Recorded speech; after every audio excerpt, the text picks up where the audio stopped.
Welcome back to Askewed Reviews. And in honor of the sequel just having recently come out, I'm going to be doing a review for the 1988 film Beetlejuice. Here is your trivia question for today.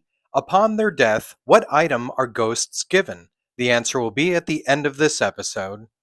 So, in the film Beetlejuice, we head off to the small town of Winter River, Connecticut. And it's here in a home on top of a hill that we meet our main characters of Adam and Barbara the Maitlands.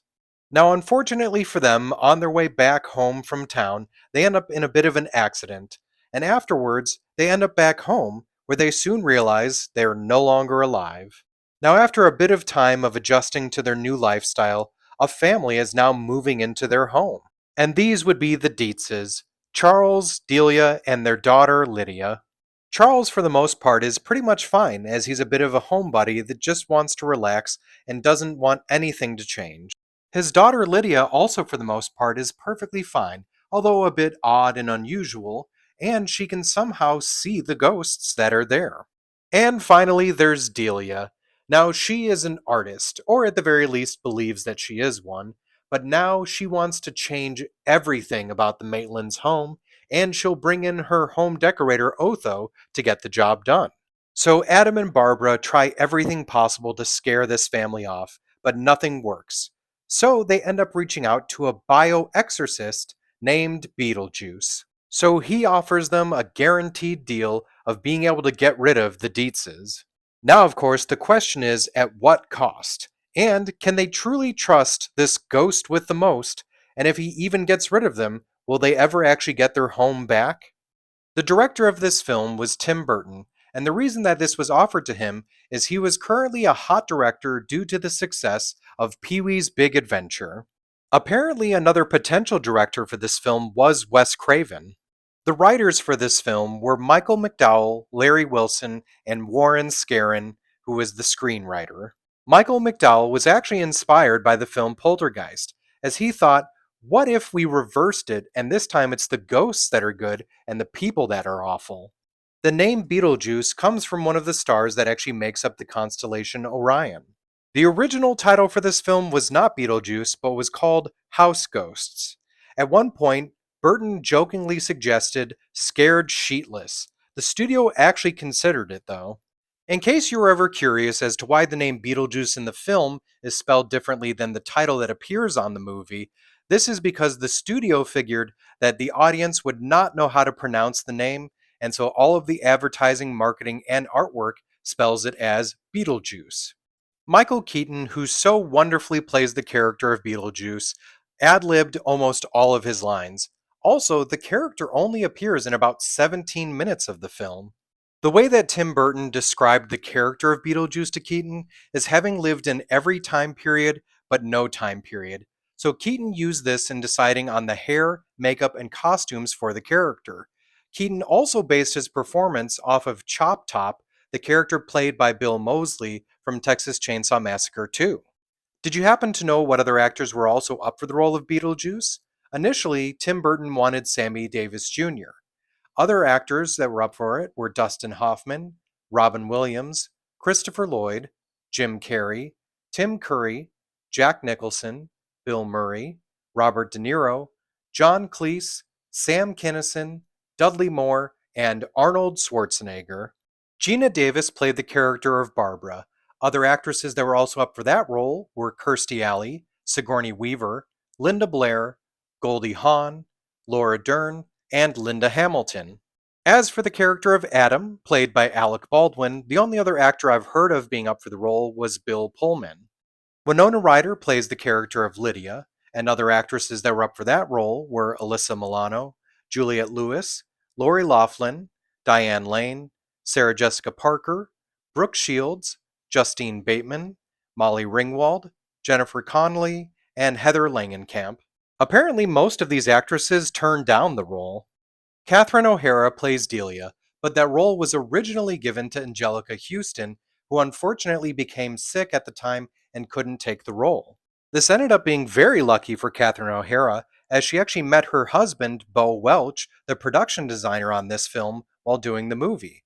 In fact, Tim Burton convinced Welch to go ask out O'Hara. Jeffrey Jones plays the character of Charles, and the only thing I'll say here is I'm very saddened by what happened with Jeffrey Jones in real life, and I wish he wouldn't have ended up being such a terrible person.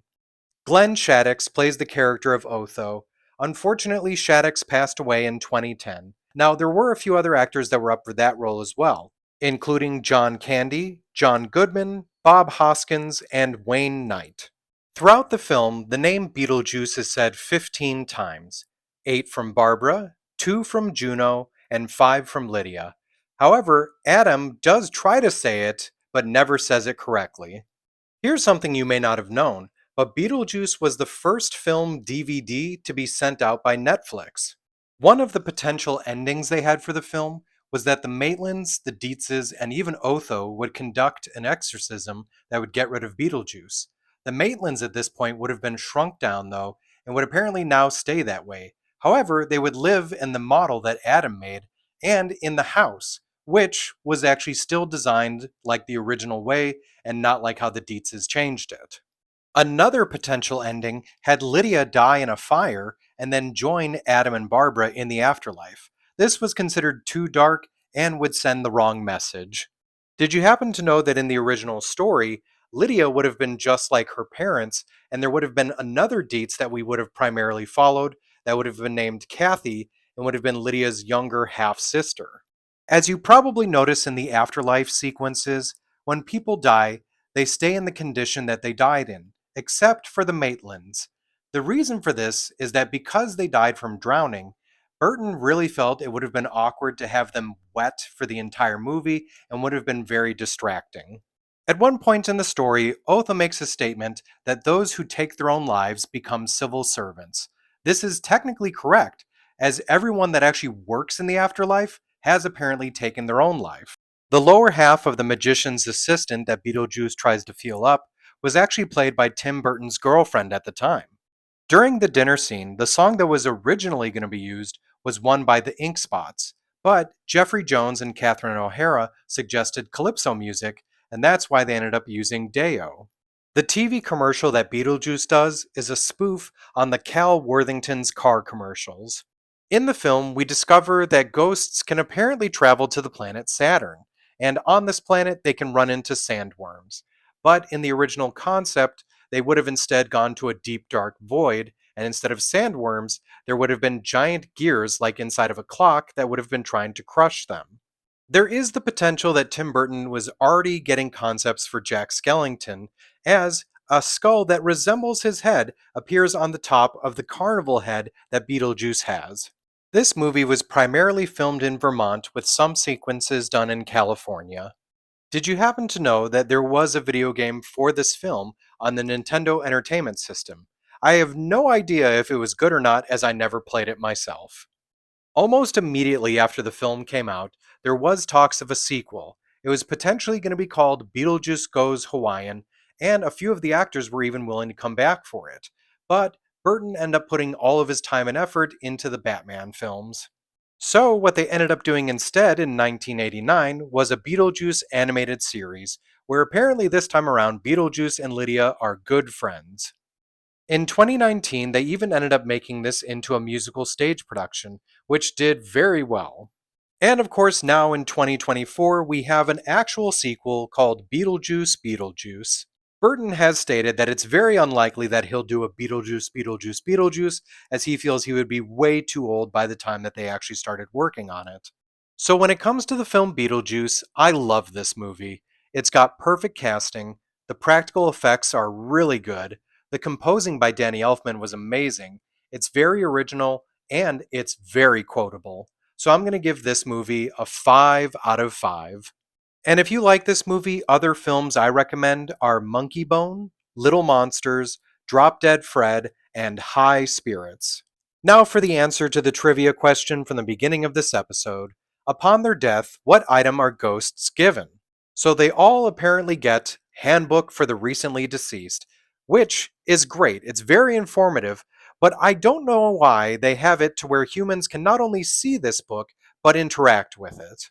I hope you enjoyed this episode, and if there's a movie you'd like to see, make sure to mention it in the comments.